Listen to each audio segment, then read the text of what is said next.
আজকের এই রেসিপিটাকে ওয়ান পট মিল রেসিপি বলতে পারেন।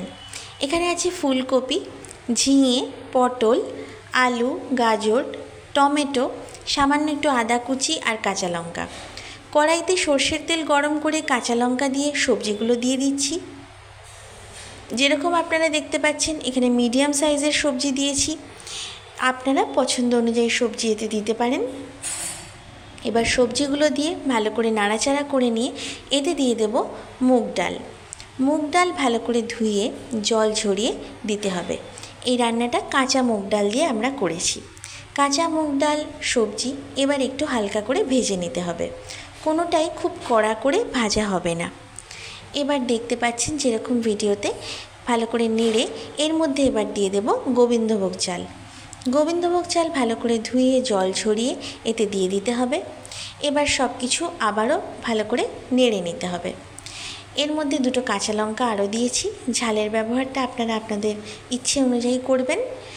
এবার সব শেষে দেব আন্দাজ মতো নুন এই জন্যই সব শেষে দিচ্ছি, কারণ এর মধ্যে সবজিগুলো সব কিছু একটু নরম হয়ে এসছে। আন্দাজ মতো নুন দিয়ে একটু নেড়ে নিয়ে এবার এতে দিয়ে দেব জল সেদ্ধ হওয়ার জন্য। আর এই জল দিয়ে ফোটানোর সময় এতে দিয়ে দিয়েছি দারচিনি, এলাচ, লবঙ্গ। অল্প করে এলাচ, দারচিনি, লবঙ্গ দিয়ে এবার এটাকে হাই ফ্লেমে ঢাকা দিয়ে ফুটতে দিতে হবে। এটা সেদ্ধ ভাত, কিন্তু একদম অন্যরকম পদ্ধতিতে। এরকমভাবে এই রেসিপিটা একবার ট্রাই করে দেখবেন। এটা ওয়ান পট মিল, যেমন আপনাদের সময়ের সাশ্রয় হবে তেমনি স্বাস্থ্যও রক্ষা পাবে। এই ধরনের রেসিপির অনেক উপকারিতা আছে। পাঁচমিশালি সবজি, ডাল, চাল এগুলো সবই আমাদের স্বাস্থ্যের জন্য খুবই উপকারী। আর এইভাবে রান্না করলে এটা খেতেও খুব ভালো লাগে। এবার যখন হয়ে যাবে সব শেষে ওপর থেকে ঘি দিয়ে দেব, ঘি দিয়ে ঢাকা দিয়ে দেব। এবার এটাকে গরম গরম পরিবেশন করতে হবে।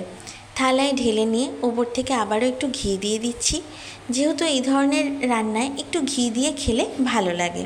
ঘি বা মাখন যাই হোক, যেটা আপনাদের ইচ্ছে সেইভাবে আপনারা খাবেন। খেয়ে জানাবেন আপনাদের কেমন লাগলো। আর এই রেসিপিটা যদি আপনাদের ভালো লাগে তাহলে প্লিজ লাইক করবেন, চ্যানেলটাকে সাবস্ক্রাইব করে নেবেন।